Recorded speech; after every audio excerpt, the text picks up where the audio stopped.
Welcome back to the Spiked and Psyched podcast. This is episode 4, and we are your hosts. I'm Val Constein, a professional athlete for Nike, two-time Olympian.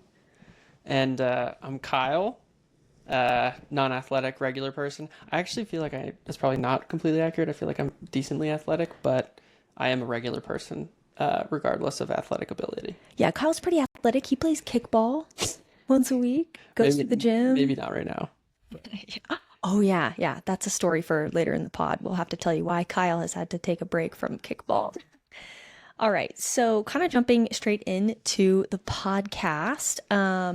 We wanted to just kind of give like a brief recap of what we've been up to. Last week, we were not in our podcasting studio because we actually took a mini vacation. But as you can tell, we're back in our podcast studio with Buffy the Bad Day Slayer. And so last week was super fun. We decided to go back to my hometown, Edwards, Colorado. I was feeling really nostalgic and I just wanted to get up into the mountains for some trail running and to kind of go to some of the restaurants and cafes that I went to when I was growing up. Yeah, Val was extremely happy to be home every 15 minutes. She was like, "Oh my God, this is so amazing." It was pretty adorable. So yeah, it was an awesome trip. It was really cool too. You went, your old high school coach invited you to go speak to all the kids on the cross country team, which was super cool. And I think you signed 30 pairs of shoes. Yeah, I did. Which was pretty funny. Watches. Yeah. I don't think those watches are going to stay signed, but the shoes should be good. It was pretty funny. All the high school girls kept coming up to me and they're like, "Is this every day for you?" Like every day you're just signing tons of autographs. And I was like, I don't even know how to answer this. Obviously not. I will say, not to sound super cocky, but in situations where high schoolers get excited about signatures, it could it gets crazy. Well, my impression was, and this isn't to take away anything from you, but it was I kind of felt once one of them wanted it, everyone else was kind of thinking, well, I don't want to be the one that doesn't have the signature. 100%. Yeah, it was kind of a thing. Became like a FOMO thing.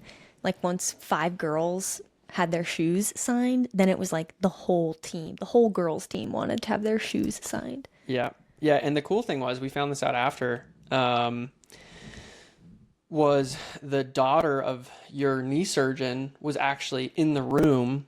She doesn't go to that school, does she? No, she goes to Vail Mountain School, but she runs track and cross country for Battle Mountain High School. Nice. Yeah. So that was kind of cool that, kind of full circle, that girl who you're giving a speech to about the things you've done, a big part of what you're talking about wouldn't be possible without her dad absolutely slicing and dicing on those knees in a good way. So that was I thought that was kind of interesting. But yeah, shout out Matthew T. Preventure of the Stibben Clinic. Yeah, the GOAT. Yeah, you the GOAT. We love Preventure. But some of the cool things that we did in Edwards is we got to go on probably 3 really cool adventure hike/runs. They were mostly runs. Mostly runs. The last one was obviously mostly a hike, but there were 2 really solid runs in there. We ran one of my favorite trails of all time, Squaw Creek. It was really cool. It was really pretty. It's very technical and steep. Yeah, in some spots for sure. I think the run we did the first day up Arrowhead was actually the most difficult run. But yeah, it was a really fun trip. I thought we went to Piney River Ranch too, which I thought was probably my favorite of all the places we'd been to up there. I thought that was the most picturesque. But yeah, it was a great weekend, and we did a mobile pod, our longest pod episode. Kind of giving our predictions for world champs, which we were right on some and horribly wrong. Horrifically wrong. Yeah. That's why they're predictions. That's why you got to run the race, which we'll hop into. But before we do that, we wanted to kind of stick to some of the segments that we had before, where one of the things I think would be cool is if I talked about a workout of the week. Yep. And so this week was actually kind of my first week back to kind of more serious training. because last week we were in Edwards, and the week before that I was in New York City for the Fifth Avenue Mile. And so last week we just kind of bopped around, didn't really care that much about mileage, but this week I kind of started to lock in again. And so my first workout back from my break was actually on Friday. I got to do 10 by 1K threshold repeats, kind of on the road next to the outdoor track. And luckily I got to do it with a bunch of the women on the CU team. A lot of the women only did, I think, like 6 by K, and then they went onto the track to do some faster stuff. But I had to kind of be out there with just like 2 other companions for the last couple sets. But it went really well. I felt pretty strong. It's definitely tough though. Like taking a break from threshold and then coming back to it is not fun. Yeah. Well, double T coming soon. I know, double T coming soon. I kind of hope I don't have to do double T for like another 2 weeks, but I honestly wouldn't be surprised if this week Carlson's like, all right, 8 by K, 8 by K. Yeah, well, Godspeed. I won't be joining. Maybe, I don't know. Last year, I did hop in on some 400s, But, but I don't think I could do Ks. and especially because Yeah, so Kyle's sports injury, his latest sports injury. I broke this shit out of my toe. Actually, in this office that we're in, studio office, um, yeah, there was basically I met the final boss of stubbing your toes, and there was like this weight. It's actually like right over to the right side off camera in our studio, and I put this weight because our mic stands are a little bit finicky. They're the mics. We have such high quality mics, and they're so heavy and dense that we need mics to, or we need weights to kind of like hold down the stand. Anyways, so there's a stand, and it's kind of in the pathway, or there's this weight, and it's kind of in the pathway to the door. And it was like 9 in the morning. I was just starting kind of the work day, so still kind of getting up and going, not fully to all of my senses.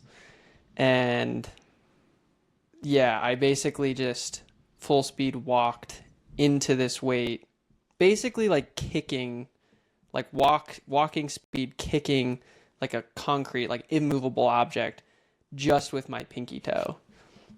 Completely And barefoot. yeah, barefoot, nothing on. And I literally felt like when I hit the weight with my toe, it was like I was like a cartoon character, like seeing stars, because it was so painful. I literally like looked up, and then I like hobbled over actually onto this couch and like sat down, and I looked down at my toe, and I'm like, oh, it's fine. Like I just stubbed my toe really bad. And even though it was super painful, it didn't feel like so painful that I broke my toe. And then I go down and I like touch my toe, and I touch it, and it completely bends to the side. Like at a 45-degree angle, like out to the side, not in like a natural way at all. Yeah, not in a natural way. Like as soon as I touched it, the way it bended, I was like, oh my God, I just snapped my toe in half. And then the next day, he had this crazy bruise. Yeah, it's still really bruised. It's still super bruised. It's not as painful, like in general, as I thought it is. Like if I touch it, it's bad. But honestly, like I can walk around like relatively okay. Like I just have to be careful not to like really touch on anything. Like sleeping, like if Val kicks me in the foot, that's like super painful. But yeah, anyways, that was a little bit of a bummer. But honestly, I believe this is the second toe I've broken. So if you are gonna break toes, besides probably your big toe, toes are not that bad. But yeah, I mean, still not fun. It's actually pretty funny because I mountain bike a lot, and I never have gotten any serious injuries from mountain biking. But that would be like totally a sport where you'd break like bigger, appendages on your body. And all I've ever broken is toes. So yeah, but still don't recommend it. But yeah, I'm a little bit laid up more than normal, but honestly not like horrifically. So I think you should probably take a couple days off from running, I have taken a couple days off from running. which is good. Yeah, we haven't tested it out on a run yet. Val keeps waking up before me and just going and running without asking me because she thinks I shouldn't run. Yeah, I mean, he literally has a broken toe, and I think at least for like maybe a month, you probably shouldn't be running on that toe. Yeah. Just because you Anyways, don't want it to heal all deformed. Like that other toe that you broke is kind of deformed. yeah. Because you didn't take a break at all. You took like a week off running and then just started slamming everything again. Yeah. Yeah, I broke my toe a few years ago mountain biking. I think I broke my other toe.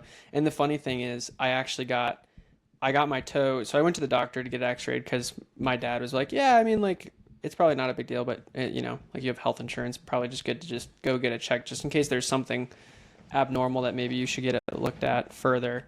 So I got an x-ray of my toe, and the imaging lady, she can't like diagnose it because she's not a technical doctor, but she was saying before I got my x-rays that like, oh, if you have like a broken toe, it's good to wear like hard bottom shoes.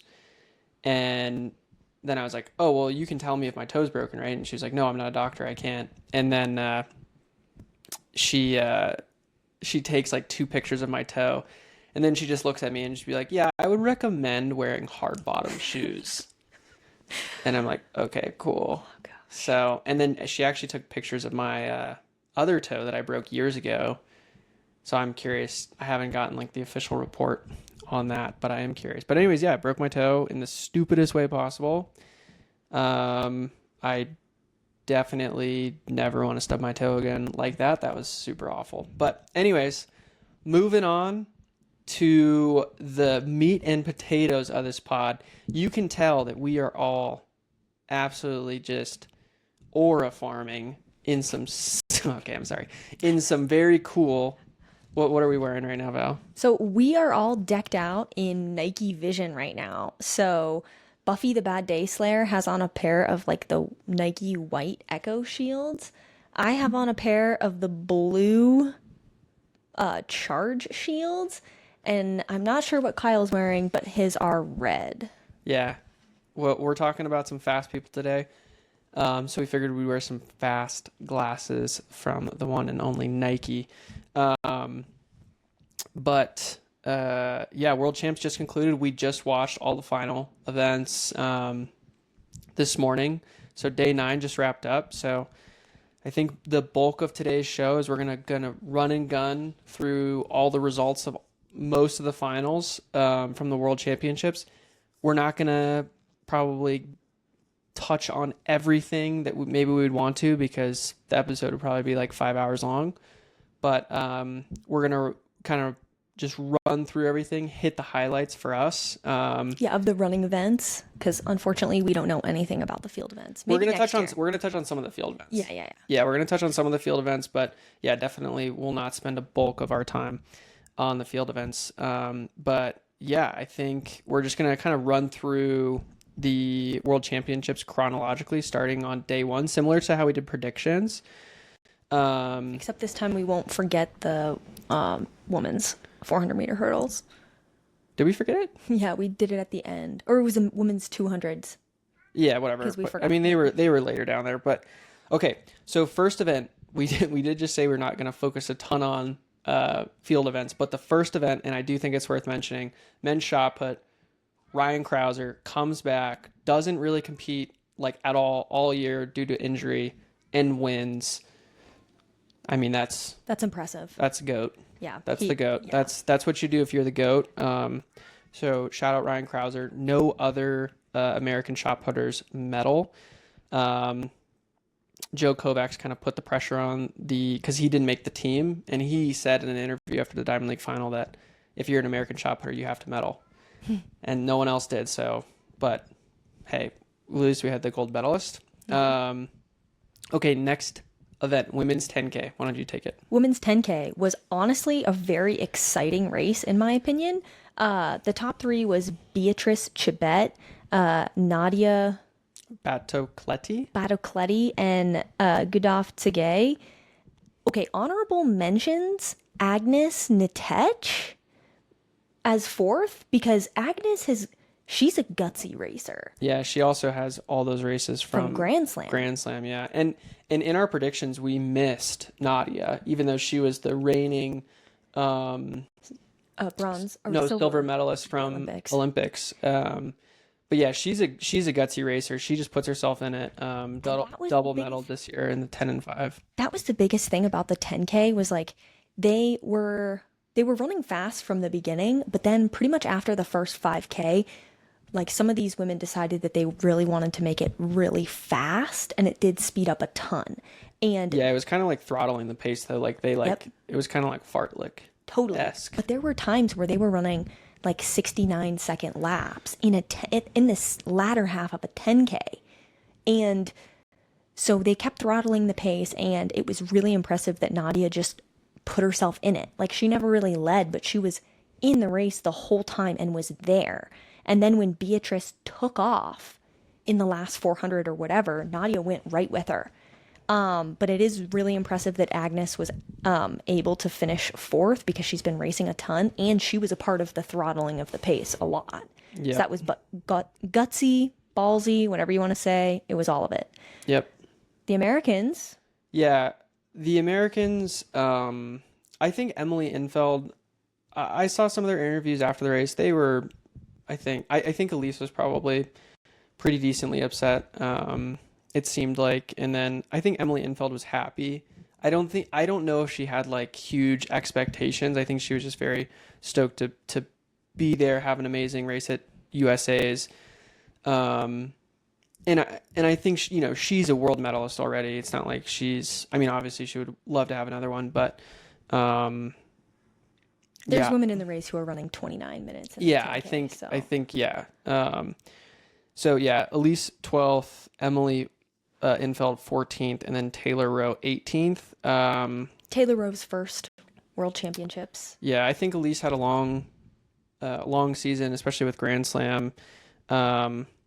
I definitely think that Elise. I know she's from her interview. She was talking to Emily, and she was saying how she's frustrated, like trying to figure out, how she can, get up to where she wants to be, and I think she really can be up there. Especially because if you look at Elise's PBs right next to Nadia's PBs, there's a lot of similarities. Yeah, and the thing is too, like talking about that, Nadia's set a national record in the 10K in this race. She ran 30:38 national record. So, it just goes to show you, like, she's just putting herself in it despite running against, like, Chebet, who has these crazy PRs. And Chebet, I don't think is touchable. But moral of the story is if you put yourself up there But she beat, and have a good day. yeah, she beat Tsegay, who's Also has a crazy good PR. yeah, and Agnes Natech, who also has a crazy PB. Yeah. And so it just goes to show you that, and we'll see that throughout the rest of the list, that it's a common theme that if you want a medal, you have to race like you want a medal, Yeah. especially in the women's races. Yeah. But I'm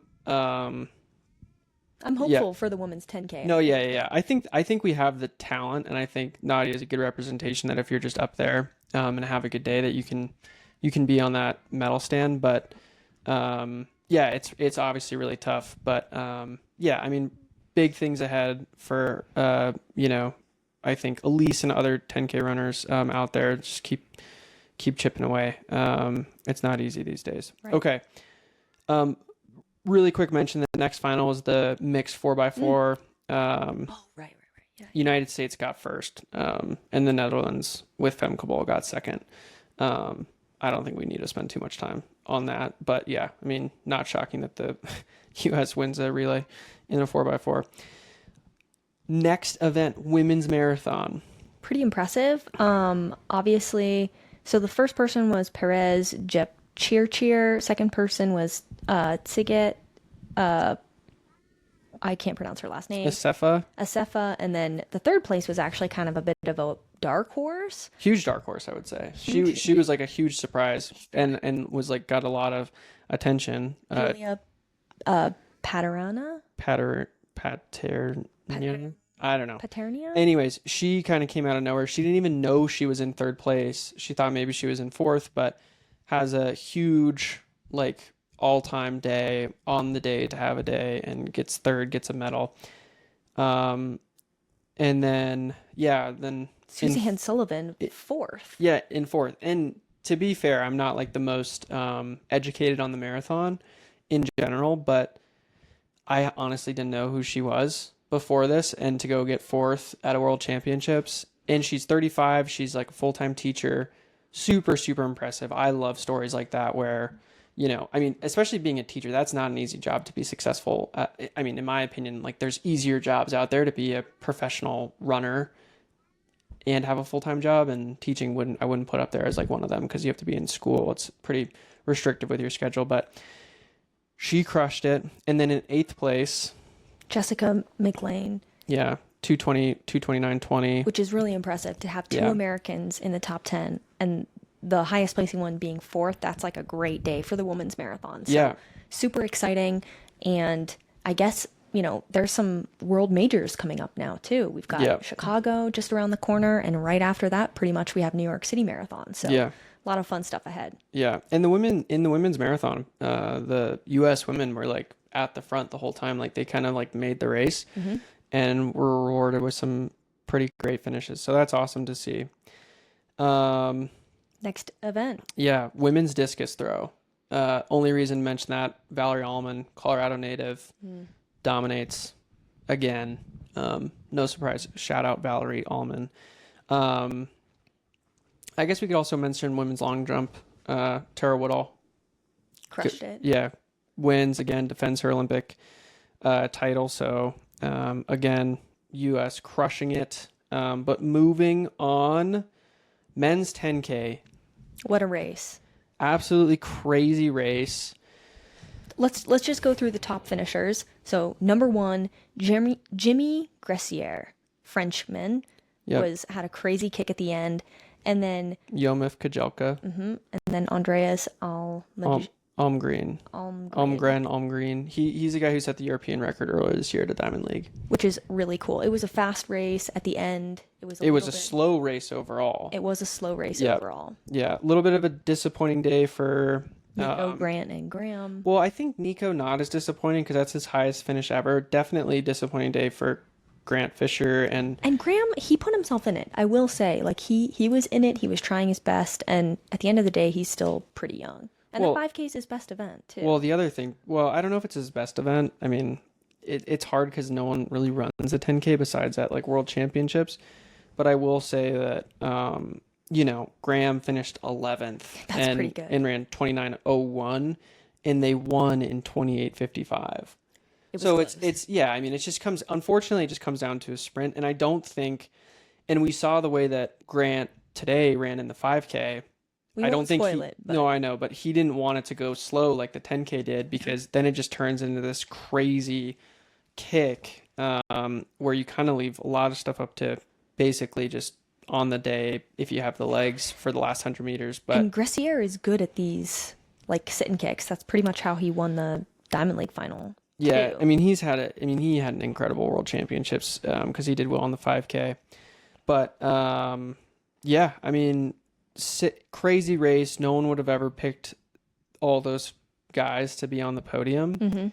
But just goes to show it's about having the day on the day. Yep, and just putting yourself right in it. And especially if it's in a slow race, you just have to be there with 100 to go and hope you have it in the legs. But yeah, that was a fun one. And we watched all these races. We didn't watch them live. We watched the replays because all of them were at like 4 a.m. or 6 a.m. or whatever. And we're fans, but not bad diehard. I'm not getting up at 4 a.m. to watch a track meet. No. I mean, I think I would say we're diehard fans, but yeah, I mean, when we don't have to wake up at 4 a.m. to watch a race because it's going to be on a replay on Peacock, we're just going to do that. Yeah. All right. Next. You want me to keep going on announcing the? Yeah, you can announce them. All right. So next we have the women's 100 meters. This prediction we got right, unshockingly. Except for. Well, Melissa Jefferson, we got the winner right. Unsurprisingly, she's looked unbeatable all year.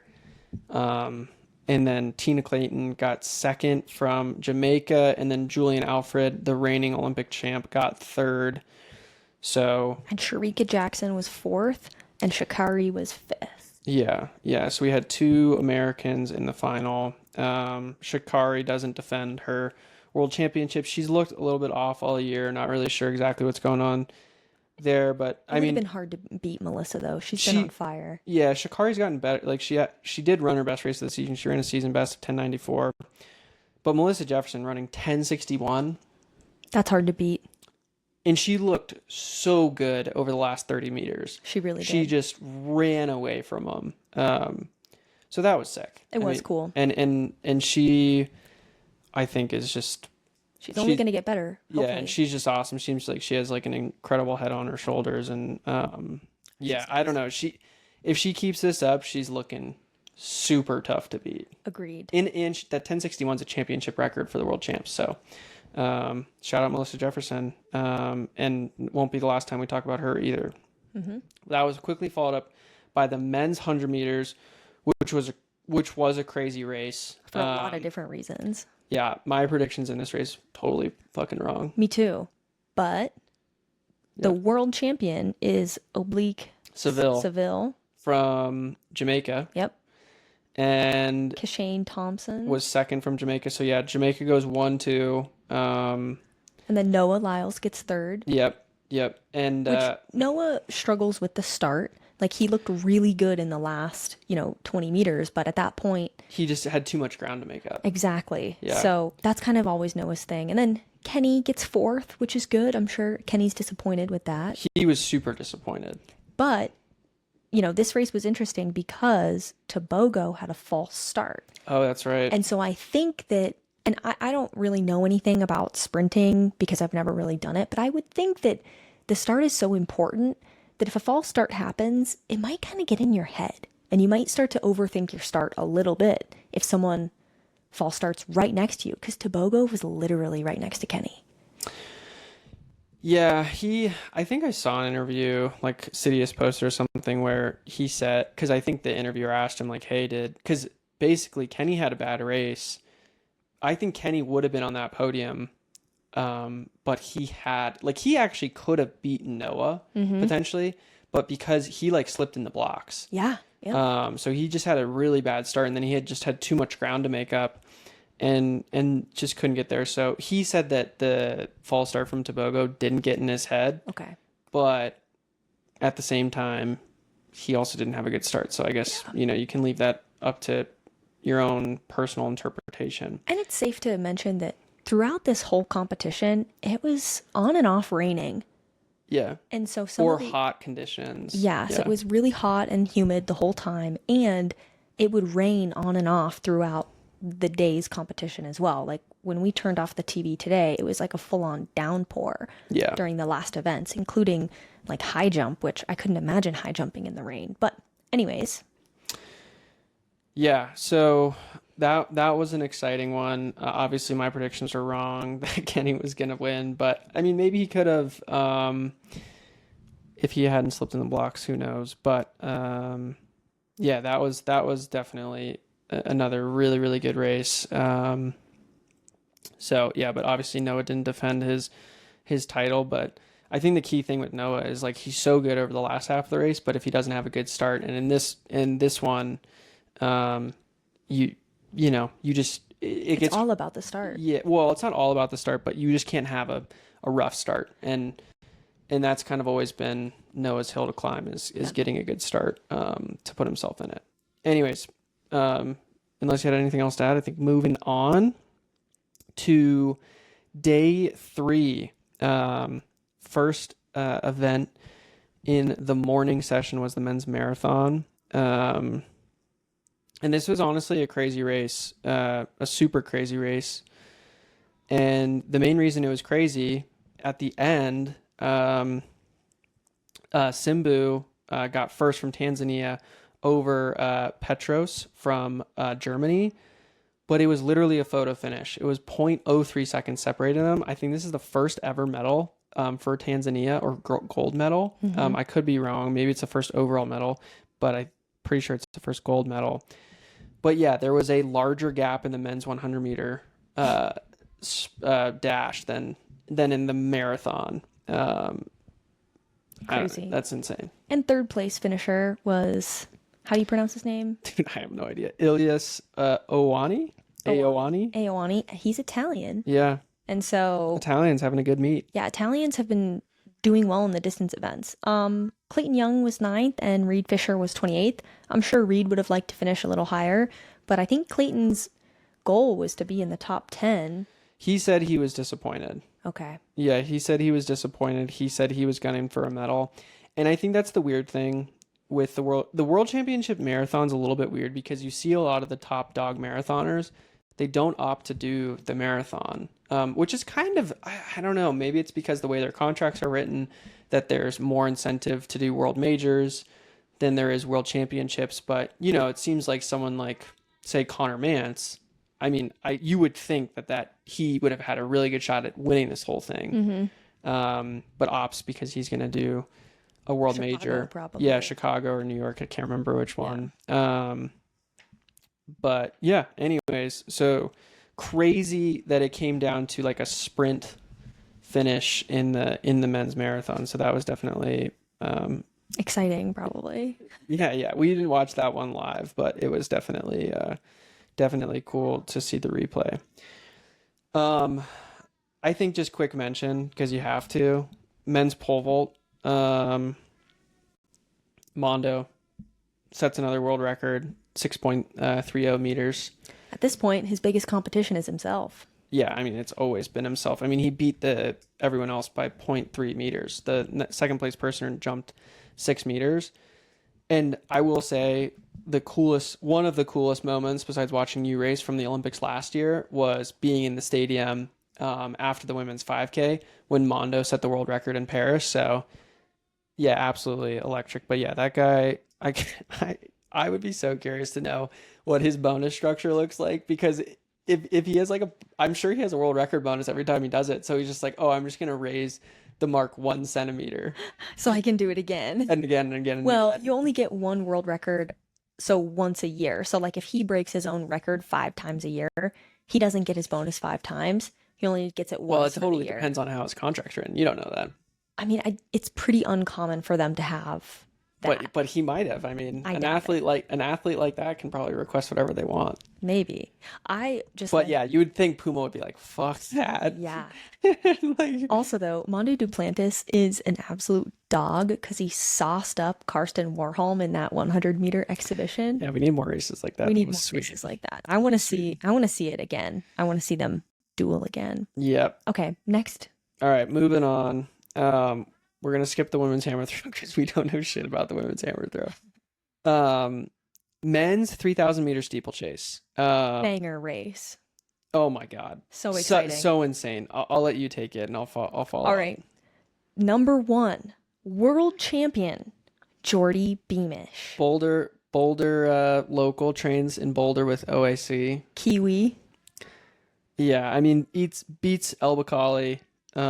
Which is insane because El Bakali has looked so good all year. Well, he hasn't lost. I mean, He hasn't lost. He's won every global championship since 2021. And I will say though, like in the prelims, Jordy looked so Incredible. good, and he looked so good, and then he fell, gets kicked in the face, comes back, gets second in his heat, looks incredible. Yep. And I mean, especially in a slow race. I know.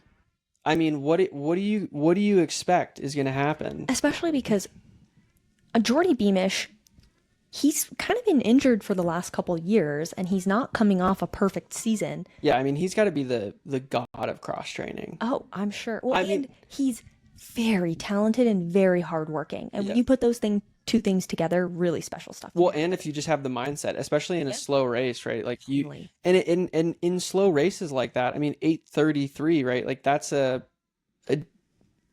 average time. But kind of the cool thing about the slow race was our boy Daniel Mikalski was able to not only lead a lot of it, but he finished 9th overall. Yeah, he was in the mix. Yeah, he was looking like Kenneth Rooks kind of last year. Totally. Like he made a bid to win.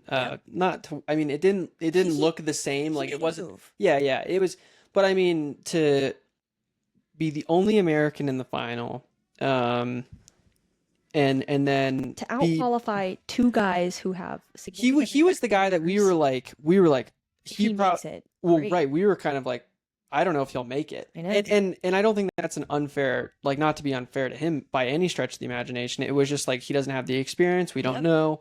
And to go into the final and absolutely just be a dog, fuck really. it, I have He nothing was to lose. confident. He looked good. His form was good. Yeah, so that And was an exciting and race. comes away with ninth in the world. And with that being said, right, 8:33 wins, and he runs 8:37. So I mean, he's 4 seconds off first place, That's less not than bad. 4 seconds off of first place. But yeah, I mean, again, another slow race, Yep. leaving the door wide open. The one thing I will say, not specifically about the final, but Kenneth Rooks has a really rough day in the prelim. Yep. And the way the broadcast showed it was basically like Kenneth was in it, and then they jumped to a commercial, and the next thing you know, he's 20 meters off the back.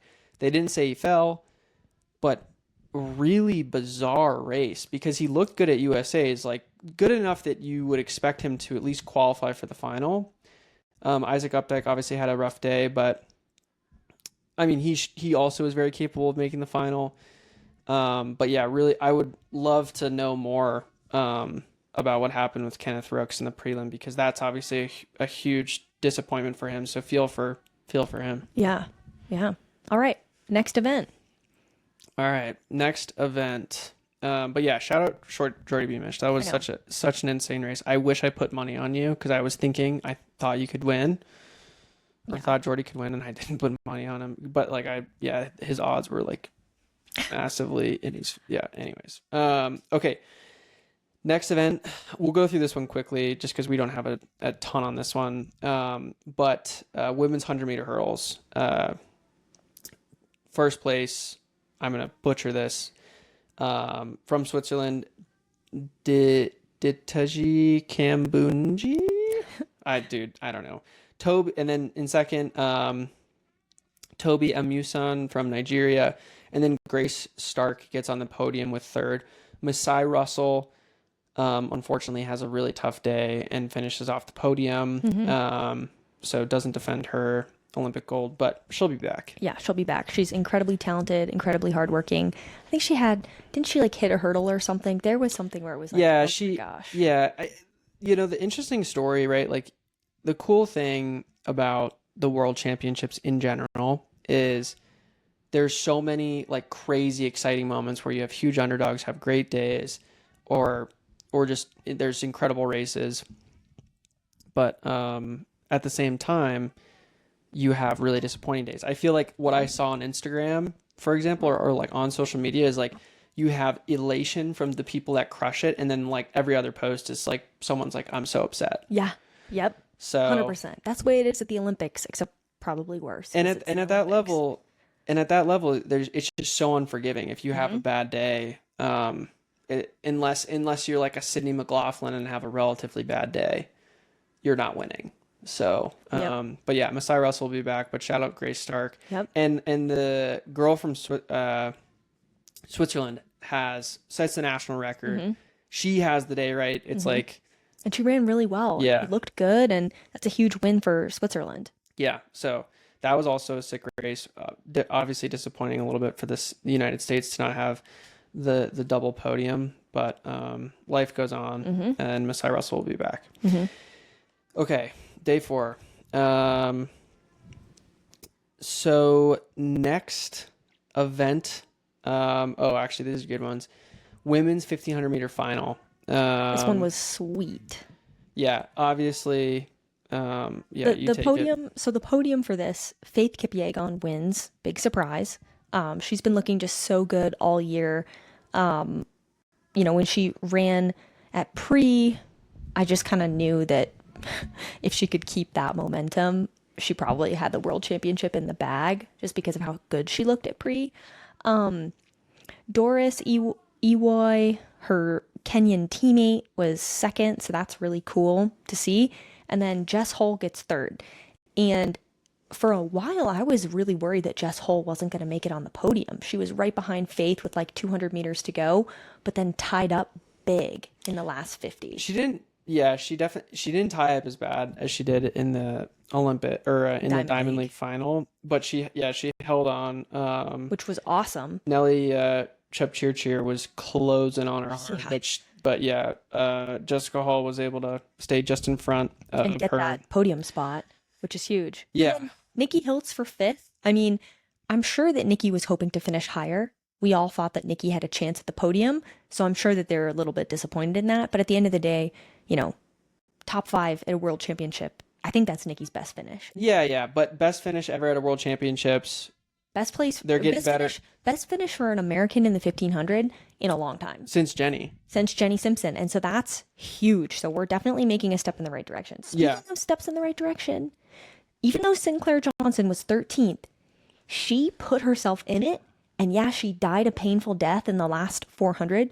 But I give Sinclair big time props for just being in the mix. Because at the end of the day, just like Nadia, our Italian stallion, Sinclair was going for it. And one of these days it's going to click for Sinclair. Because even 355, that's not totally outside of Sinclair's wheelhouse either. No, she's a 356 Exactly. girl. Yeah. And so on the day, why can't you PR at World Championships, right? And so Sinclair put herself in it, and I love that. And I'm really proud of her for doing that. So. Well, and I think the reoccurring theme was the people that were constantly putting themselves in an area to have an incredible day. Yep. You know, that's how you had to do it. But it also comes with the big boom bust factor of if you don't have the day, you could blow up and you could have a rough day. I mean, Jessica Hull ran behind Faith the entire time. Yeah.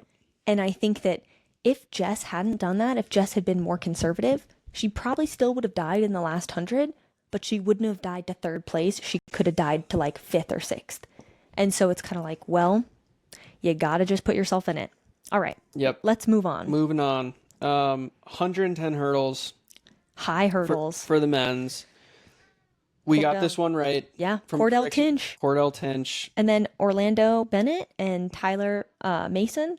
Yeah, from Jamaica. Both so Jamaicans. Jamaica goes 2-3 with the U.S. going first. And this was one of those races where... And Jacoby gets 6th. That's good. I mean, it was a really competitive field, but it was just a great day for Cordell. So yeah, and obviously the big surprise was Grant Holloway not making it out of the semis.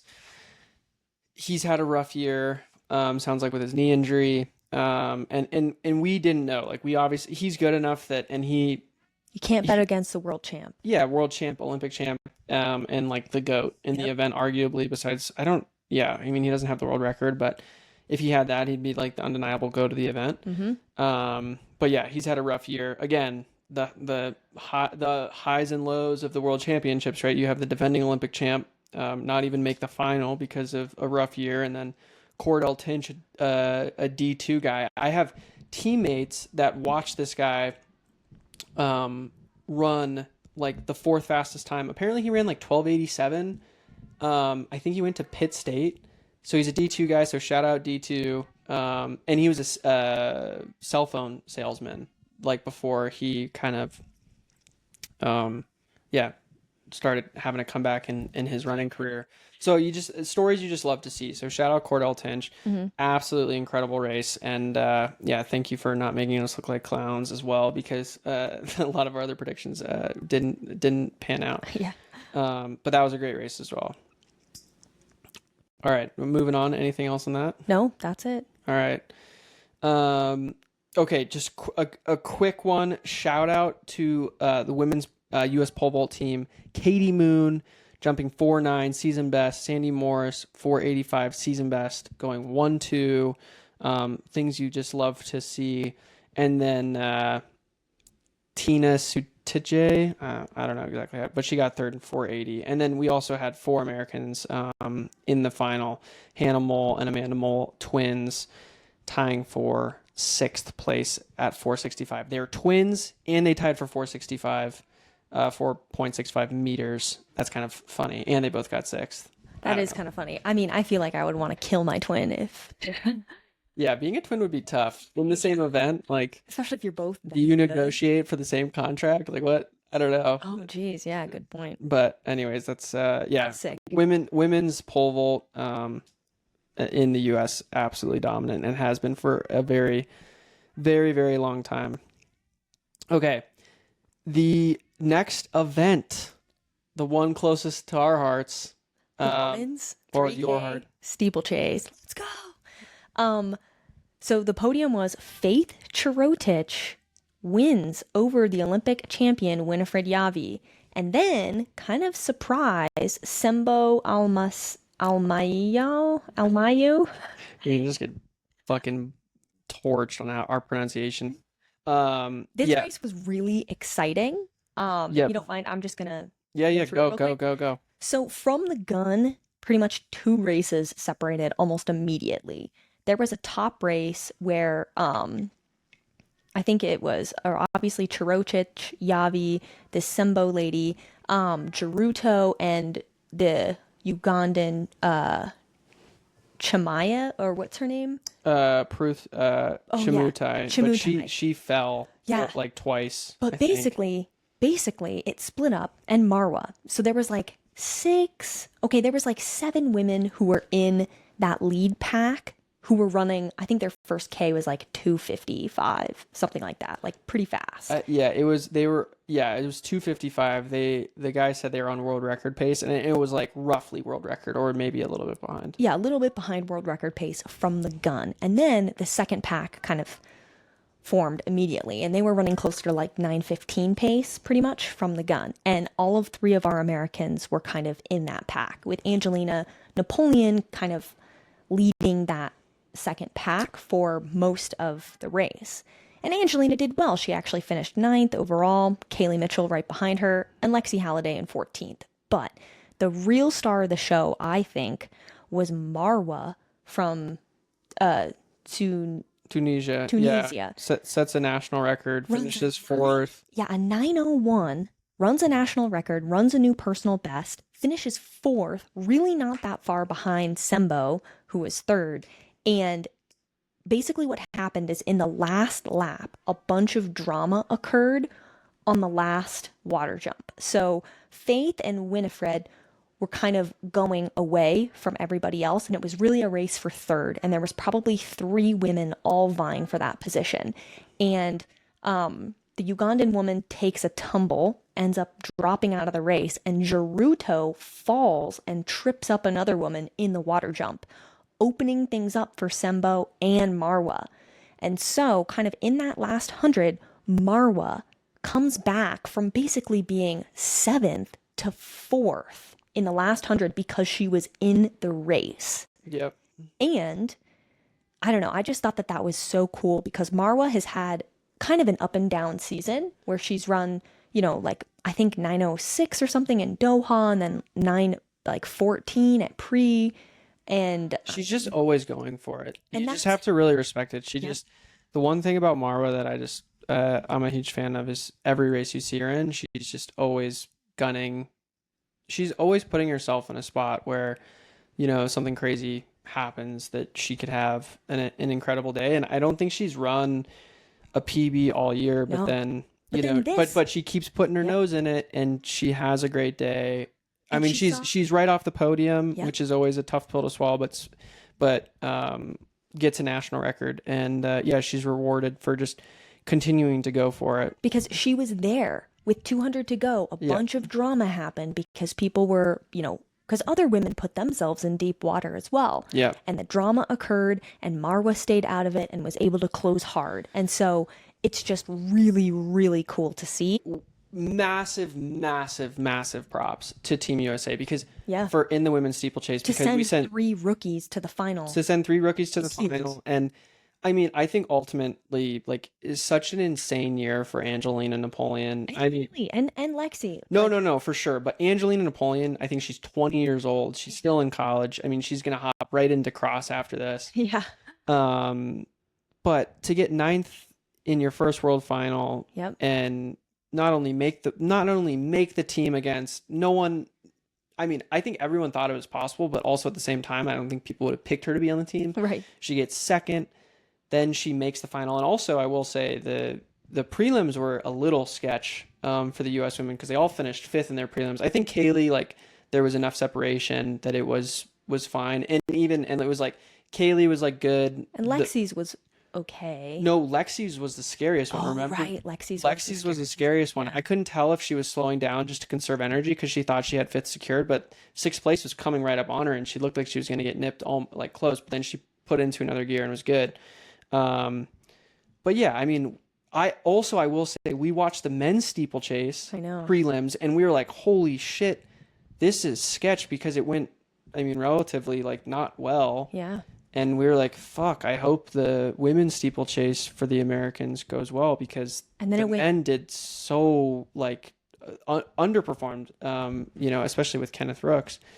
So it was a little bit, I felt worse about the women's, just because we'd seen the men from the US do so poorly in the prelim, or relatively not very well. But yeah, I mean, ultimately a huge shout out. It was good. It was a great first time at Worlds performance for all of them. I mean, my first time at the Olympics, I finished 12th. Yeah. And so everyone, I mean, Angelina and Kaylee both outperformed me at their first. Yeah. So I think that they did well, but I am saying that if we ever want to see an American kind of get into that top 5, Americans have to start making moves like Marwa, because a gap formed immediately. And I'm not saying, like, I think Angelina Napoleon was smart, and Kaylee Mitchell, especially Angelina, I think it was smart for her to just like stick to the second pack and try to fight for like an 8th place finish. I think that that's fine.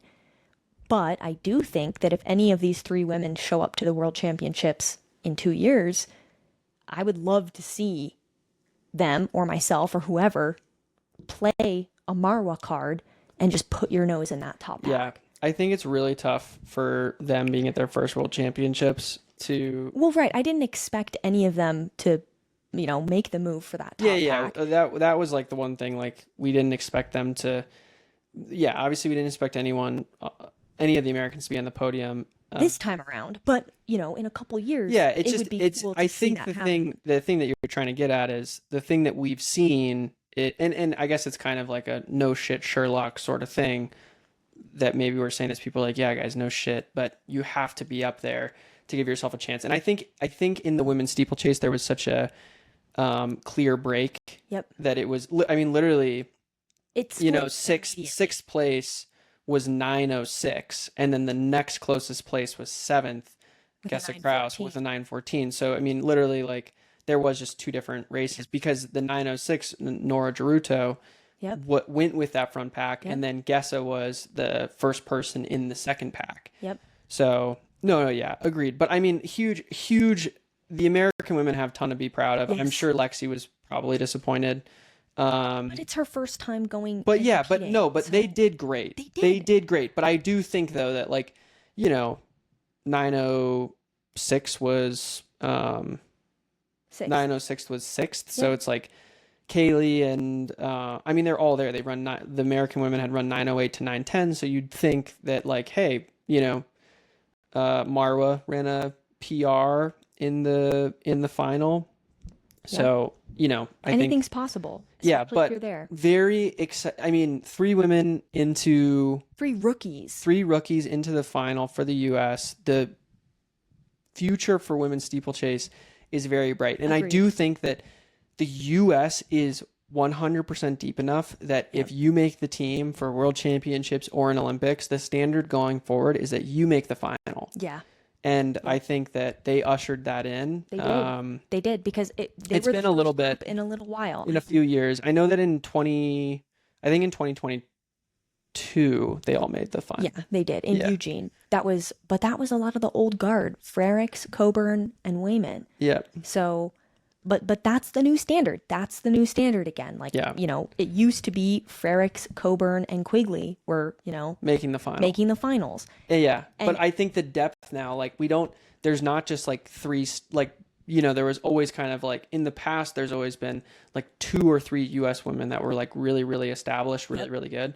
But now we have like, I think there's like 6 or 7 women that could make a final in the US. Like, I agree. Chrissy, Courtney Wayman, Gabby Jennings, like all these women, you can all make these finals. So yeah, a huge shout out though to 3 rookies making the final. It was awesome. It was really fun to see. And I think that step you're talking about like going for it and like competing for medals, that's coming. It's coming soon. And but being 9th and 10th in the world for rookies is pretty incredible. Oh, totally. And like all props to them. They did so well, and I'm just really excited because I think that next step is coming.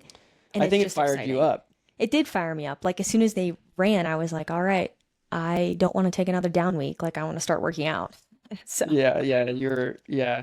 all right, moving on to the next event. Moving on. Next event. Hold on. Let me get my phone back out. That was the one we spent the most amount of time on. How long have we been going? Um, we've been chatting about this for a little over 30 minutes, so that's not too bad. Let's Okay. just keep it rolling though, because we're only, Okay, so men's 1500 was next. Do you have notes on that one? I do. Okay, go ahead. So Isaac Nader won, and I thought that that was very, very impressive. And Jake Whitman was second. White. Whiteman, Whiteman. Jake Whiteman was second, and I thought he had a really ballsy race. He kind of just went for it with one lap to go, faded a little bit, and Isaac ended up passing him. But huge props to Jake Whiteman for doing that. And then a Reynold, Yeah, Reynold Chariot. Chariot. Sorry. Reynold Chariot, great race, finished really strong. Some of the, I guess we had one American in this race, Jonah Jonah Koech. but the big story was Josh Kerr sustained some kind of injury Yeah, I think it or was like a calf injury. cramp or like a tear or something, and he pulled up after like what 600 meters, 800 No, meters? it was like with like it was in the latter stages of the race. I think it was like with I don't know, 700 meters to go or something. He tied up. At least he finished because I think that's really brave. But Well, I think clearly he something was probably wrong. if something was really really wrong, I He mean, I don't see the point in finishing, as but you yeah, can he see, pulled up yeah, with an injury, and but he was limping pretty much after yeah. that as well. But But the big surprise of the race was Isaac Nadar stealing the win, and also yeah, Jake Whiteman. He's had a great story because he's had tons and tons of injuries, yeah, and had a really hard year after being the world champion a few years ago. hmm But yeah, I mean, for him to get second it's huge. was huge. So yeah, I mean, that's incredible. And he ran a really brave race too, because he was going for the win with, 400 meters to go. He Yeah, was really going for it. yeah, and definitely the surprise of this race. I was really, really confident that Niels Laros was looking really good, and he was gonna. I mean, if you would have told me Niels Laros was not going to be on the podium, I'd have probably been like, no way, because I thought he was going to win, and he gets fifth. Yeah. And then in sixth, Robert Farkin, he gets sixth after being involved in the controversy with um, Cole Hawker Oh, of getting right. DQ'd in the semis, which my take on that DQ, yes, Cole definitely impacted his race, although I do think that he was already going backwards a little bit. I mean, he definitely killed his momentum, so it was like way more extreme. And I think that Robert Farkin should have gotten into the 1500 meter final based on that, but I don't know if I fully agree with Cole Hawk. I do think that Robert should have definitely gotten in, but I mean, I guess we're probably biased, but it would have been cool to see Cole in there. And I think that I think Cole would have probably made it anyways. So it probably wasn't like a fully necessary move, but I'm sure he was just getting anxiety because there were so many people around him in the semi. But Yep. yeah, anyways, Next event. yeah, I guess, yeah, just kind of a crazy race. Jonah Koech didn't have a good day. He's been dealing with like a hamstring injury, so he was seventh. But anyways, okay, moving on. Day 6. So day 6, the next final was the men's 400. We had predicted that Jakari Patterson would win. He didn't have a great day. The podium ended up having two Botswanans on it. Busang Colin Kipendishipi Yeah. from Botswana won. Dream Richards was second. And then Boyapo Nadori from Botswana was third. Botswana has had some really good sprinters at this world championship. Yep. Obviously, like Tobago's been good for a long time, but it is really cool to see because I think Botswana had like 4 men in this 400-meter final. Is that correct? No, they only they had 3. they had 2. Oh, But they were both on the podium. I'm thinking about the 400-meter hurdles. They had quite a lot of men. I don't know. Well, we'll I'm get not there. sure. We'll get there eventually. But Botswana has had like a really good world championships, but that's okay. Jakari Patterson, he actually ends up on the relay. on the last day, so he lives to fight another day Yeah, but he was seventh, so kind of had a disappointing day. But yeah, Botswana, huge day in the in the men's in the 400. men's 400. Next final was the women's 400, This race and was crazy it was crazy. because Sydney McLaughlin Levrone runs 47:78 Championship record. championship record. She beats the next woman, Maridelli.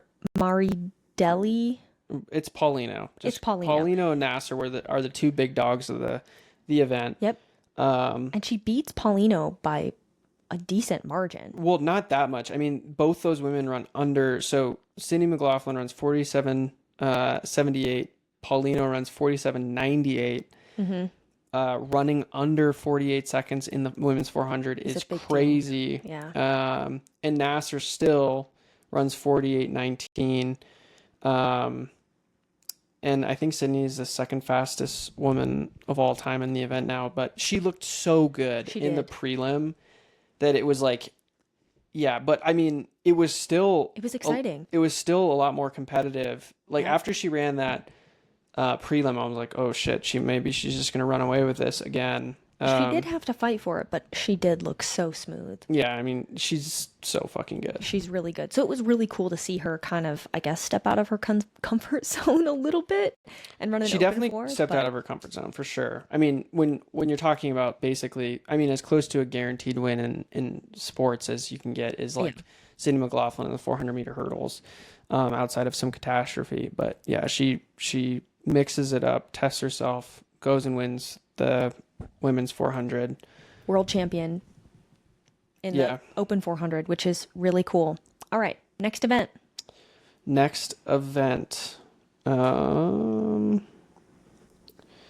Sorry. Okay, so next event, we're moving on to day 7. Next final was the men's 400-meter hurdle. Another prediction of ours was correct. Go ahead. Rai Benjamin for the win. So that was awesome. We love to see Rai Benjamin win. Second place was Alison Dos Santos. Big surprise. Not really. He's super good. But actually the third place, Abra Common Samba? Botswanan? Nope. No? Qatar. Oh, Qatar. There's no Botswanans in this. Dang, then what am I thinking of? There was I think you're thinking of the 4x4 100-meter relay. Okay, well, regardless, this podium was really good. I mean, I guess Samba's really good. I shouldn't have ever thought that he wouldn't do it, but Karsten Warholm. No, I mean that was the big surprise of the race. Yeah. Karsten Warholm has a terrible day. He clips the third hurdle, I think. He does. Well, he clipped more than that. I think he. No, but he clipped. That was where it started. Yeah. He clips the third hurdle and then just doesn't really seem like he can maintain his momentum. I mean, honestly, the most exciting parts about this race, we kind of didn't get the race that everyone wanted. No, we wanted Karsten, Rai. Alison Dos Santos, and Rai to all kind of duke it out. Obviously, primarily being Rai and Karsten. Yeah. And we kind of didn't get that because Karsten kind of wasn't there the last 100 meters. But, I mean, Dos Santos and Samba, they duked it out for those positions, and it was cool. And then also American, Caleb Dean was 7th. Not his best day, but I mean, still to make a final and to not get last, I think that's good. Yeah, but the other crazy thing about this race was that Rai Benjamin got temporarily DQ'd. Right, he did. He got DQ'd, and it was because he clipped the final hurdle and kind of kicked it. And I don't know exactly I don't know if it was actually publicized why exactly he was DQ'd for temporarily, because he was DQ'd, then they appealed it, and then he was reinstated as the winner. But I think what happened is when he clipped his hurdle moved the competitor's hurdle next to him, and it was significant enough that it could have affected that other guy. Right. So I think that's why they did it. But I'm glad they didn't, though. Yeah, I mean, it's one of those things. I think if that guy had fallen, or it had noticeably impacted his race, which I don't honestly, I'm not 100% sure if it did or not. I don't even know who was next to Rye, to be Yeah, perfectly I honest. can't. Yeah, I wish they had the The lane lanes. assignments, but Oh well. regardless, Rye, the drama of that whole event, ultimately ended up not being dramatic because he ended up just getting reinstated. So, in some ways, the most exciting part was wondering if Rye was actually gonna like not like get DQ'd or not, because we didn't ultimately get the race between him and Karsten that everyone wanted. We wanted the rematch from 2021. Yeah, we did. But that's all right. Yeah, glad Rye didn't get DQ'd, because that would have been crazy. Next. 400-meter women's hurdles. Kind of not a surprise there. Yeah. Femke Bol wins, which wasn't a surprise. Jasmine Jones gets second, which is great. And then Emma Zapletalova.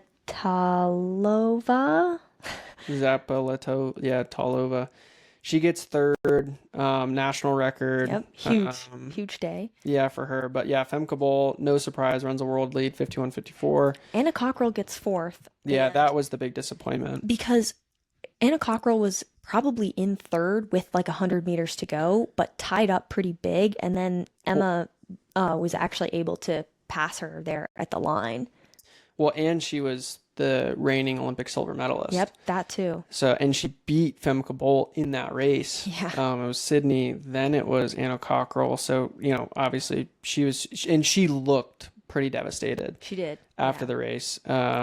Understandably so. Yeah, and then also like Dalilah Muhammad got seventh, I know. and she's looked good all year, and unfortunately doesn't have her best day in the prelim because I thought there was a chance she could win. I really wanted that for her because it was kind of the thing of like, she's 35. She announced it was her final year, and I wouldn't be surprised if she wants to run some more though. no, she said that she doesn't know if she's going to retire now. Good, because this year was so successful for her. I mean, I know that the Olympics was devastating for her last year, but this year she ran really, really well.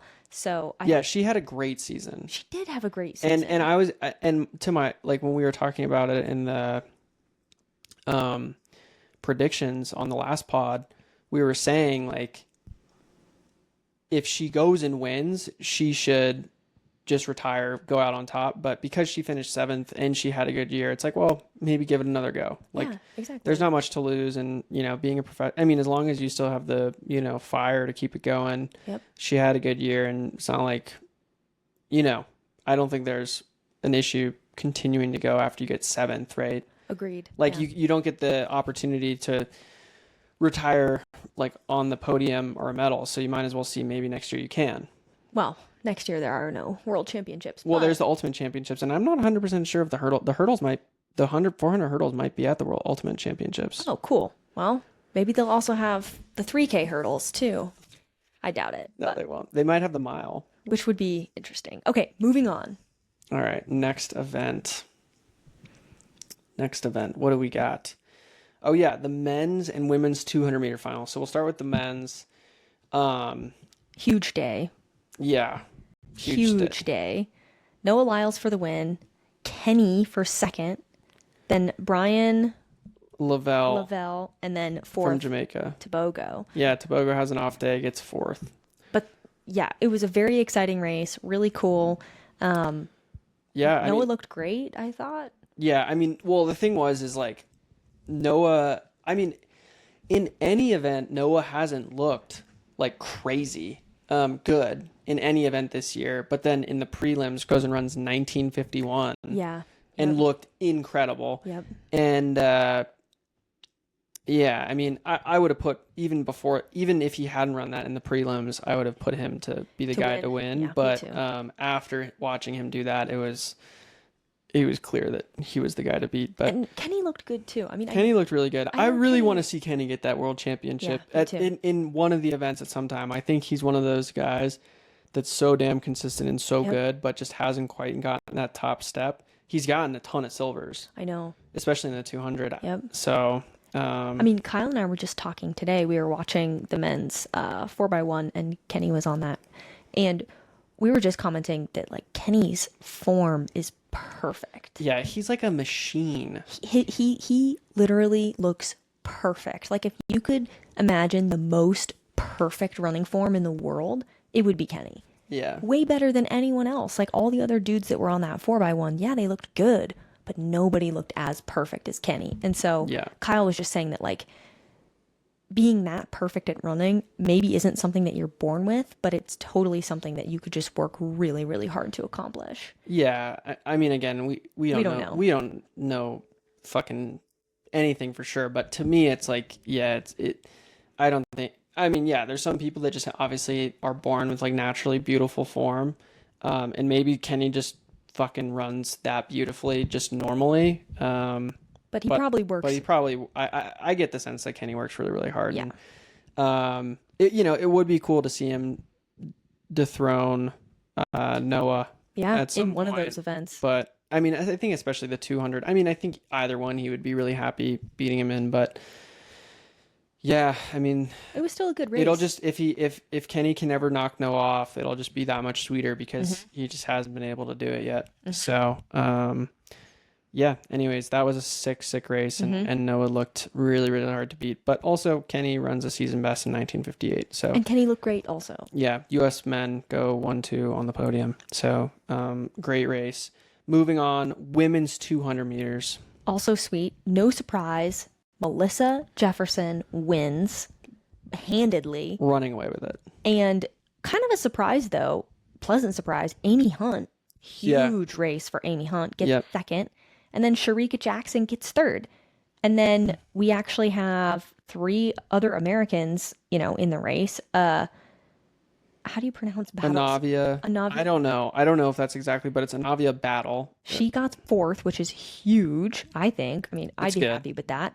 Brittany Brown gets 6th after having to basically earn her way at the Diamond League final to be at Worlds. Yeah. And then Mackenzie Long gets 8th. I'm sure Mackenzie Long would have liked to place better than that, but, it was just Melissa Jefferson's day, and we were all just living in it. Yeah, I mean, Mackenzie Long has a tough day. I think she was the second fastest woman in the world this year. So, I mean, she's great. I mean, she just graduated from college. She as long as she stays healthy, she's got more in the tank.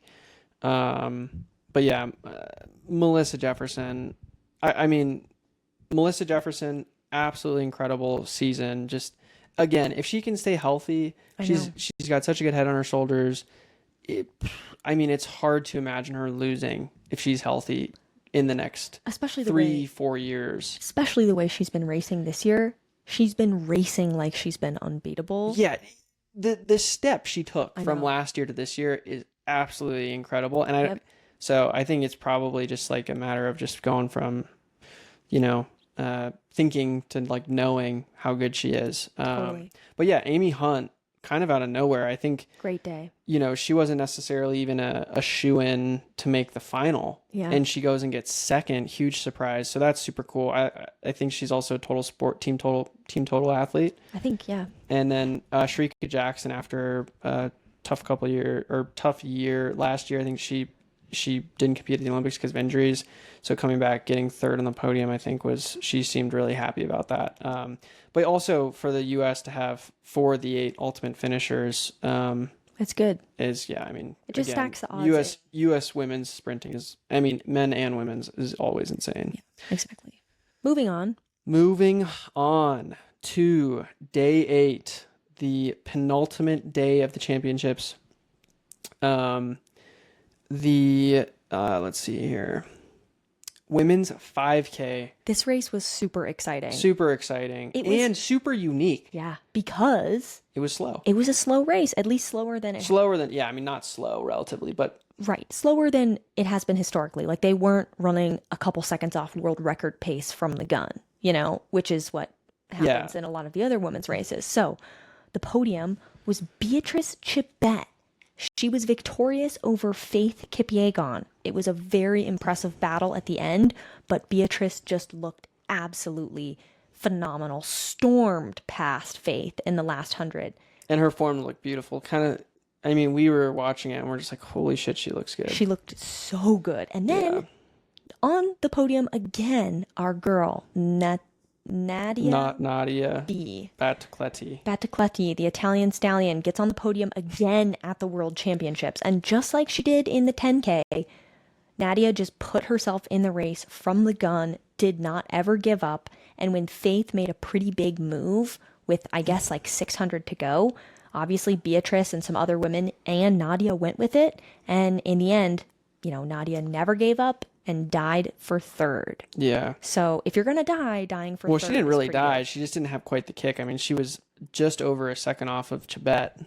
It was a close finish in general. Like all three of these women finished pretty close to each other, but Chibet definitely was storming away with it, and Faith and Nadia were kind of fading a little bit Yep. compared to Beatrice. But Well, and I think I would say the big story here is like the U.S. women, the U.S. women had an insane day. I mean, they Shelby were, Houlihan gets fourth, and Josette Norris gets sixth, or Josette Andrews, sorry. yeah, but they were there with a lap to go competing. And that's what it's all about. Yeah, they were there. They were there with a lap to go, and it was definitely helpful to them because we didn't think they'd be as competitive in a really fast race. Again, we could have totally been wrong because obviously Josette's had a really fast time, But because it was a slow race, they were there with a lap to go and competing, and well, and they were able to control the pace from the yeah, front. they led a lot of it, and honestly, it was kind of best case scenario. Yep. Because they were able to make it a slower race, and no one really wanted to. Well, Beatrice and Faith just didn't really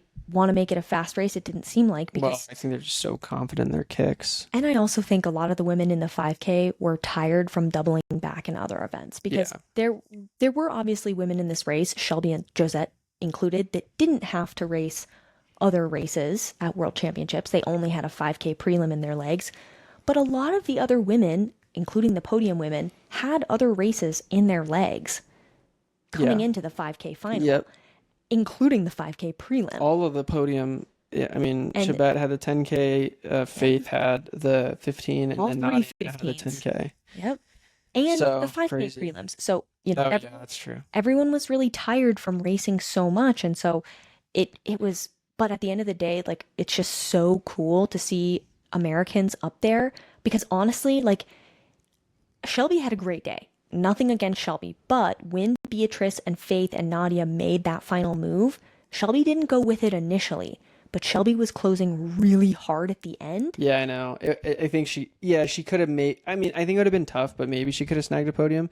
But I mean, you can't be upset with that. I mean, No, you can't be upset for with coming that. off a 4-year ban Yep. to then Before winning a medal in indoors and then getting fourth in outdoors and being really close to the podium. I mean, It's like almost a perfect year. yeah. Almost. What would Yeah. have made it perfect is if she had podiumed at outdoors, but she was super happy with fourth. she should be. Yeah. Because she did great. And honestly, Josette should be super happy as well. I know Josette has suffered with a lot of injuries in the past and has had kind of an up and down career. Well, it's her first world championships, and she goes and gets Her sixth. first outdoor world championships, because she's run indoor world championships. Are you sure? I think she's done it at least once. I have no idea. And I mean, it's definitely it's her first. unsurprising. It's definitely her first world outdoors. She's incredibly hardworking, incredibly talented. And so it's just so cool to see Americans in the top 10 in the 5K and honestly and be in the just, top like, 6. be competitive. the Yeah, whole time.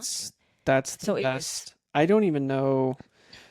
I mean, it's been a long time since American women have finished that high up in the 5K. in the 5K. So Certainly. huge shout out to Shelby and Josette. It would have been cool to see all 3 American women because Elise didn't have a great prelim and didn't get to run in the final. But because I think she actually would have done well on a race like this. I think so too. But, In Canada, for sure. Yeah. But anyways, yeah, huge shout out to Shelby and Josette for being in contention with the lap to go. That's Yep. kind of what it's all about. And yeah, another really exciting race. But yeah, I mean, Chibet obviously seems like a very tough.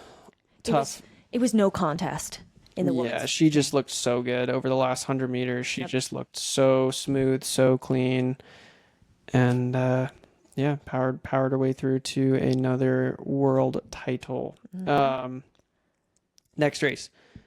Moving on, men's 800. We kind of got this podium, kind of. No, not well. Emmanuel I can't even remember what my Wanyoni prediction is. won. Yeah, the one and only. Wanyoni. No, I'm saying like the one and only. Oh, the one Wanyoni. Yeah, I think City has posted something like that.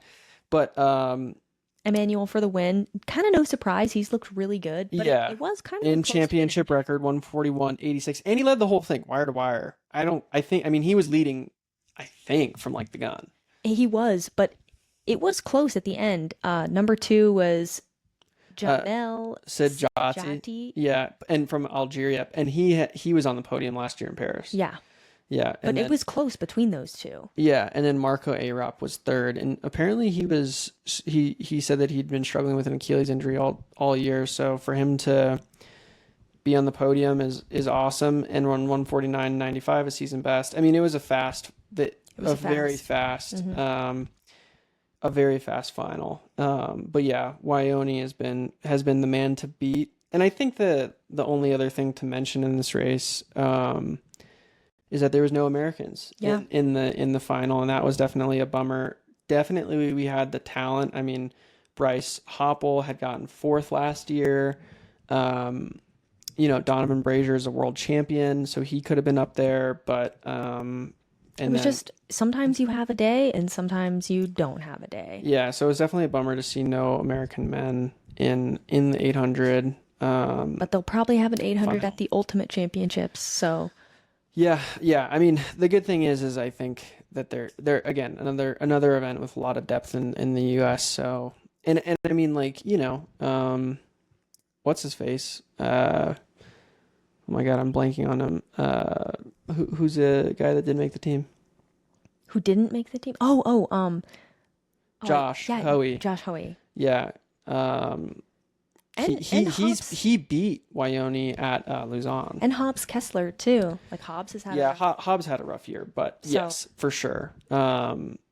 Anyways, yeah, a little bit of a bummer from the men's side of things in the 800 final for the U.S., but otherwise a really really good race, and yeah, Wyoming is the man to beat in that event. Okay, moving on.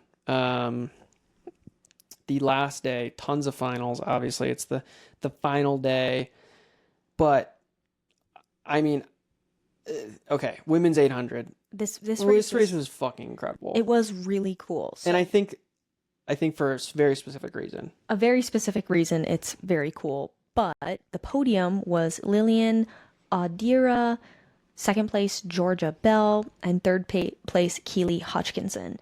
Yeah, I know that a lot of people probably had Keely as I the had favorite. Keely. I didn't think I thought she was a lock to win. She's looked really really good, and then unfortunately, I mean, she did have an up and down. She had a slow start to the year because she was injured, and she delayed starting her season until I think Silesia or something. Yep. And I mean, yeah, I mean, she still ran fast. She didn't run a season best. But all three of the top three ran under 155, which is pretty nuts. But the most impressive thing I thought from this race was my old teammate, Sage Herta-Klecker. Yeah, Huge round of applause for Sage. it was incredible. She gets fifth and Runs 155. 155. That's like a 2-second PB, I think, for Yeah, her, she's run one. I think she had run 157 mid, and she ran 155.89. which is insane. Third fastest American ever. And I mean, I'm very impressed. To be perfectly honest, I thought it would have been like a miracle for Sage to make the final.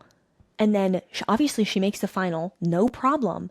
And then Well, no, not it's only, not no problem. She was the last time qualifier in. oh, true. Yeah, she was sitting on the She on the was, bubble with yeah, Jess Hall. with just Hall. Right. So she just squeaks into the final. And so when the gun went off, I was like, okay, I wonder what's going to happen. Sage goes right into the middle of the pack, makes herself undeniable. And then Yeah. with one lap to go, she just never gives up, holds her position, and actually is able to close in the end. So Sage has an incredible day. And this is kind of what we're talking about. Like, you can run a personal best at Worlds. You can run. Well, it's the day to do it. Exactly. You can run national records at Worlds. You can run, second. Well, you can run anything at Yeah, Worlds. exactly. And so Sage just was like not afraid. She ran fearless and she And did I amazing. and I will say, like, Sage, I feel like Sage always has run, like she always seems to run pretty fearless. But She does. But like, I don't think she's had that like breakthrough This where was a it's like breakthrough. right where it's like and it's kind of like we were talking about. It's like American women, besides obviously a Thing Mo, haven't looked super competitive like on the world stage In a couple because years. because they're running 157s or Yep. 158s, and to be in contention for to be in contention or to be competitive at the world level, you have to be like 156, Yep. 155. And But yeah, Sage has been knocking on this door for a long time. Like she's kind of been in that 157 range for a while, it seems like. And so she's finally broken through, and what a place to have a breakthrough. yeah, I mean, and she's a rookie. She's had a bunch of heartbreak, missing out on teams. She was caught up in the thing Mo fine or fall Yep. in the 24, and I think she would have made that I team. think so too. Yeah. And so she's gotten kind of robbed of teams. And I mean, again, it just makes these moments so much sweeter when you have all the, I mean, same thing for you, right? Yeah. Like when you have all this heartbreak in your career and kind of so many so closes. And she was the third person, she was third at USA's with like a basically like a dive Yeah. to make the team. And then she goes and gets fifth in the world. Like, Yep. again, this is why track and field is so amazing and why you run the race is because you have to run the race because, again, we were like, probably no Americans are going to make the final. I know, And then yeah. Sage, Squeaks in. yeah, kind of squeaks in, not squeaks in, but like, yeah, kind of in the sense that she was the last person in and then gets fifth. I know. And yeah, incredible. I mean, she's just been chipping away, Yep. like kind of like the Des Linden thing, just like keeps showing up, and she does, and then has her best day ever on the best day ever, besides like an Olympic final, I guess, to have the best day, and gets fifth. So, Freaking awesome. and now cements herself as one of the best ever Yep. in the U.S. for the 800, and I mean, takes a huge jump, goes from being like a solid U.S. 800 meter runner, someone who should be making teams, to now like the best 800 meter runner In the US. currently active, and like looking forward, I would say is the girl to beat. Yep. And think about that, like one race, you change everyone's outlook on who you are as like the person in your event, in your country, and even in the world. So yeah, fucking huge shout out to Sage. That was incredible. It was incredible. And honestly, probably one of my favorite races. And also, I think not to like skip over it because I think it's worth mentioning. So Liliana Odira wins in 154, but Georgia Hunter Bell steps down. We talked about this in the predictions. She steps down from the 1500 meters after getting a bronze medal, which is so insane. You get a bronze medal in the 1500 meters at the Olympics, and then you choose to do the 800 in at Worlds, and she's rewarded with by taking that risk and getting second and beating her teammate She too. beats Keely, Yeah, the with gold a medalist, lean, with a lean. for second. Yeah, And I don't know, Georgia Hunter Bell is a huge gamer. Like the amount of hard work and talent that it must take to completely well, switch and also just belief. and belief too. Like Yeah, I think that Georgia just doesn't think she can lose. Well, I don't know if she can lose, but she definitely believes She she believes believes- that she can do well in every race. And she does well Yeah. because of that belief. And honestly, Sage had that same belief today as well. Yep. Where Sage was like, why can't I be, in the front of this pack? Why Well, can't yeah. I be racing for every last spot? And so, But the person like with Sage, it's kind of the thing where the dog with nothing to lose, which she was like. totally. She was the last person in. Yep. She has nothing to lose, and a career defining performance, right? 100%. She goes from like being happy, like overjoyed, I would say, like anyone should be to make their first team, Yep. to then taking that to the next level and getting fifth. Yeah, I mean, I don't know. Anyways, the highlight for me was Sage. Sage, Me and too. then closely followed, not closely, but followed by Georgia Bell getting second, which was pretty incredible. Moving on, Next event. another fucking banger. Another banger.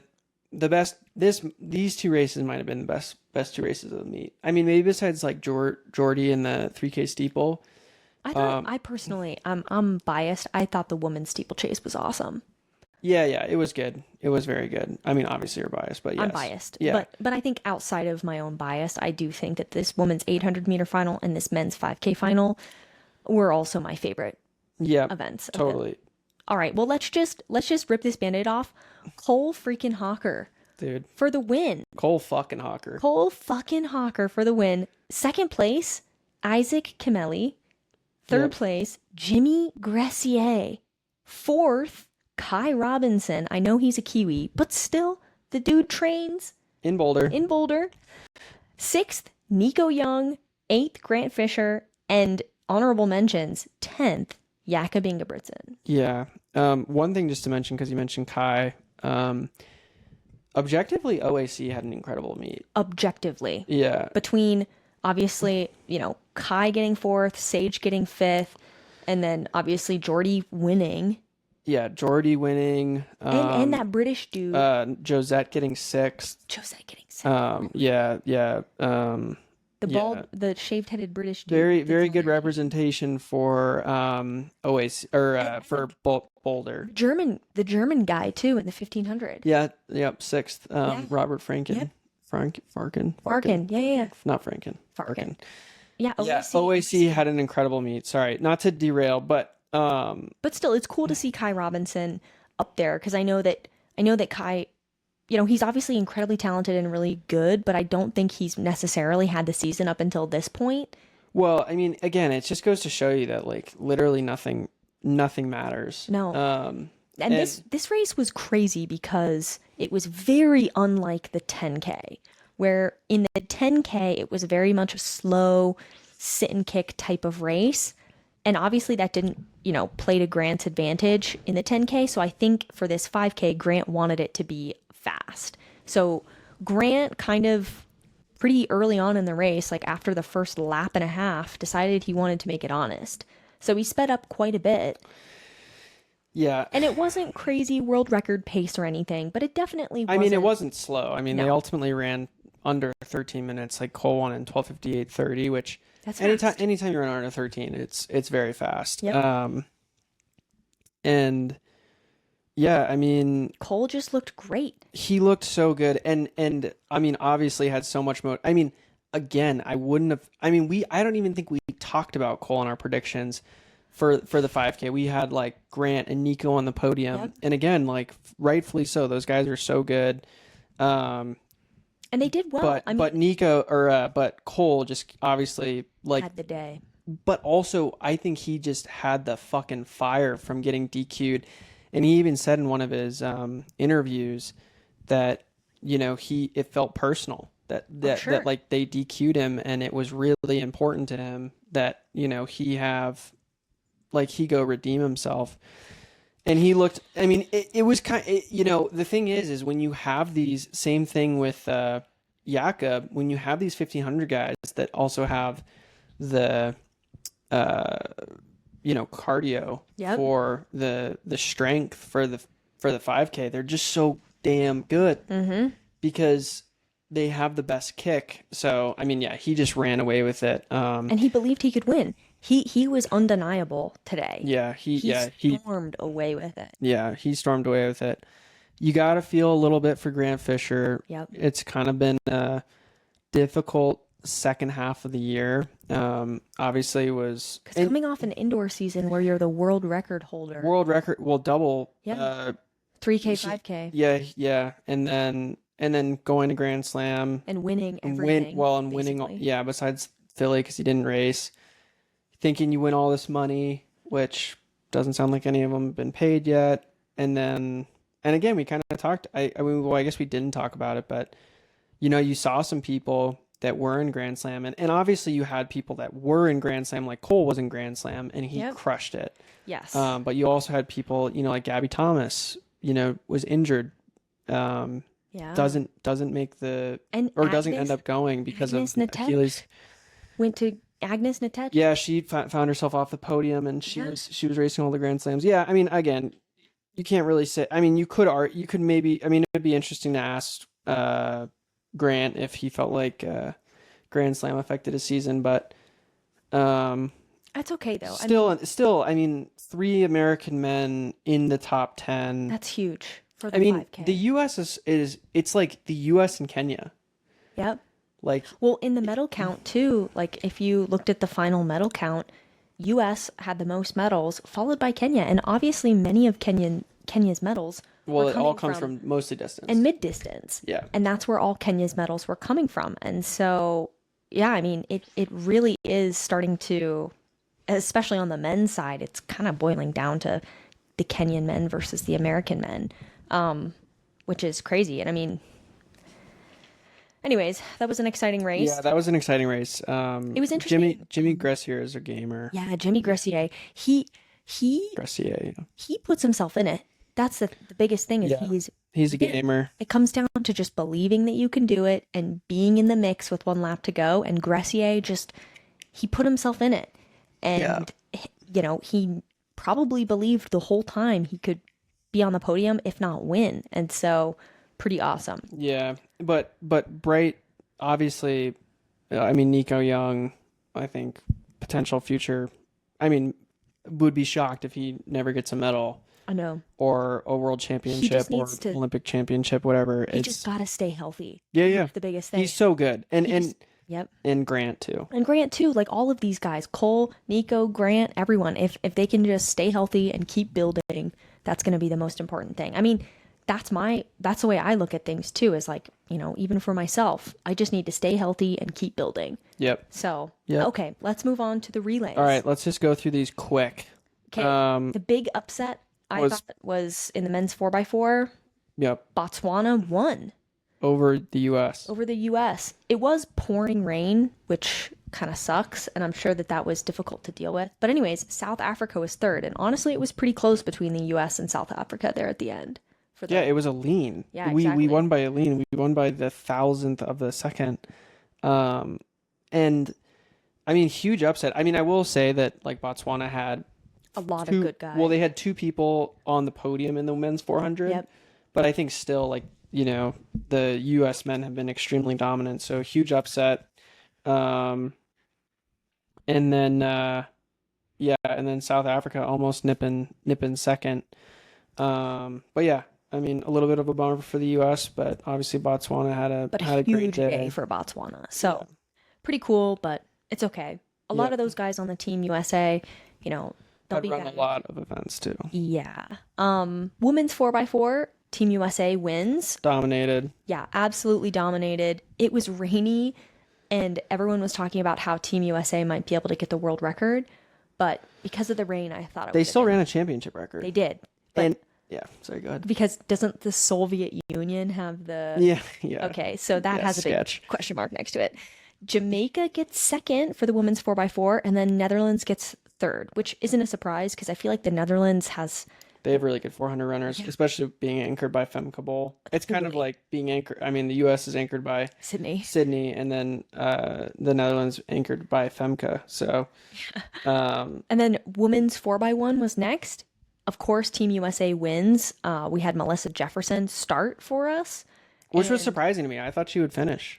I mean, maybe she feels more comfortable starting. Yeah, maybe. I don't know. And then Sha'Carri anchored for us for the win. Yeah, for the win. And then Jamaica was second, and actually, kind of a surprise, Germany was third. Yeah, they beat out Great Britain. That was kind of the surprise. So I guess shout out Germany, but U.S. holding strong. But then moving on to the final event, the men's 4x1 relay. Finally, the U.S. men get the monkey off their back. Yep. Yeah, it's been a long time coming, and they won. I thought they won pretty handedly, honestly. I mean, it was kind of close with Canada, I guess, a little bit, but then, you know, Noah just really striding out super hard there at the end and put a good lead against Canada. And then actually Netherlands got third, which... Yeah, Netherlands kind of a sleeper in like the relays. Yeah, in the sprint they relays. do well in all the relays. They do, yeah. Even the mixed relay. Yeah, but rounding it off, I think finally like those guys can, for the U.S. can rest easy. Well, at least for this year. Yeah. Yeah, that they didn't, because there's been a lot of controversy that they've had like, you know, the best team or the team that should be one or two for a long time and have had a lot of issues. So, and there's been a lot of like, you know, the old guard like being like, what the hell? But anyways, yeah, shout out to Christian Coleman, Kenny, Courtney Lindsay, and Noah Lyles for getting it done and no longer having that. But that's it. That's our full recap. We tried to keep this episode as short as possible, but some of the events some of the events we couldn't even help ourselves. Like talking about like the steeple. yeah, especially the women's steeple. Obviously, like Yeah. I love that event, and it was hard for me to be sitting on the couch watching it. But I think we represented the country really well, and I'm really excited for other opportunities to try to earn my spot and be there next time. So really cool. I think that it's a very exciting time for American distance running, Especially on the women's side. especially on This the women's this was side. I know we didn't come away with any medals. Like obviously we've had Jenny in the past and Emma in the past and other people. And obviously Shalane. Yeah, or like Emily Infeld in the Yep. 10K. Mm-hmm. Kara obviously a while back in the Yeah. 10K, I believe it was just And Rowberry. Like we've the yeah, American. it's been we say that, but like across the board, across all these events, besides the 10K, I guess it was a bunch of women That were right were there. really competitive, Yep. and And even in the women's steeplechase, I think that, for the team that we sent, that was like a really, really good day. well, it's just trending in the right direction. Yeah, I mean, exactly. now with the steeplechase, it's like, I mean, in my opinion, there's no excuse. And again, it's probably not going to happen every year, but there shouldn't be an excuse. Like the women's steeplechase is a deep enough event that it's kind of like the Joe Kovacs thing, saying if you're a U.S. men's shot putter, you make the final. Your goal is to medal, or Yep. your responsibility is to medal.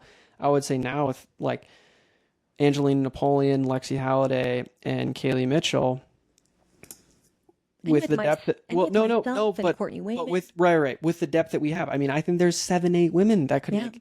I mean, that's kind of the bummer thing about the U.S. or about like events like the steeplechase and other events. It's like because there's only 3 spots, or maybe 4 if you have a reigning world champion or you get the bye from the Diamond League, is you don't always get to send all the best people, or like because you only get 3 or 4 per country. But yeah, the responsibility I think of U.S. women's steeplechasers is every year should have 3 in the final. Agreed. There's no excuse. Agreed. There's no excuse. We have so much depth. They're so good in the event. But yeah, huge shout out to them. Yeah, I don't know. It's super fun. Super fun week of track. I don't, think we're going to be talking this heavily as we have in like the last 2 episodes about track in this manner. We definitely want to talk about other stuff on this podcast, but obviously because we've been watching it and it's going to be a lot of what probably the people are listening to this podcast, we're also hopefully somewhat interested in it. Yeah, We definitely. decided to talk about it. But yeah, going forward, we'll be talking about running plus other other things stuff. that we're interested in. So it won't be so running heavy. And sorry for the last 2 episodes being a little bit longer. We want to have them be a little bit shorter, but kind of impossible to do like a complete 9-day world championship recap in a super short amount of time. And we're both pretty busy. I mean, we both work jobs from 9 to 5, and I train, and we both try to work out after work too. So the weekends are usually the best time for us to pod, and this week was particularly busy. Yeah. So we didn't have. Yeah, we didn't. We talked about maybe doing a podcast in the middle of the week to like do like a midway recap, but just didn't really. Didn't happen that Didn't way. really happen. But anyways, yeah, great world meet. Now everything's back to zero. Everyone resets, and it's a whole new year. It'll be an interesting year next year for track because there is no. I mean, there is the Ultimate World Championship, so that'll be interesting. But also at the same time, like, Who even knows what the Ultimate Championships is gonna be? I mean, but also just just a fresh year. Everyone's got to restart. Everyone's Yep. in the same starting point. So regardless, it'll be exciting. yeah, I'm So- really, really excited for next year. This year has been tough, but I'm just building so much momentum from this point forward. I'm just psyched. Val was super fired up. I'm this fired up. whole time watching US. So shout out to everyone that competed. Yeah, thank you, everyone who competed from the US. You helped fire me up, every single one of you. So thank you. Yeah. But yeah, I think that's all we got for the episode number 4. We'll be back next week. Yeah, we're really enjoying doing the pod. We're glad to be back in the actual studio. Definitely looks better than some white wall and Airbnb. But yeah, you want to close us out? Sure. Thank you so much for listening. If you are watching on YouTube, please give us a like and a subscribe. If you're listening on Spotify, go ahead and leave us a review. If you have any questions that you are curious about, or you have things that you want to know more about me or Kyle or anything, send us a DM on Instagram, leave us a comment on Spotify, comment on our YouTube videos, and we will get back to you. And if your question is super interesting, we might even answer it on the pod. So, yeah. Yeah, we'd love to answer stuff on the pod. But anyways, yeah, that's all we got. Great World Championships. Excited for the future, and we'll see you next week. Yeah, we'll see you next week. Bye. See you guys.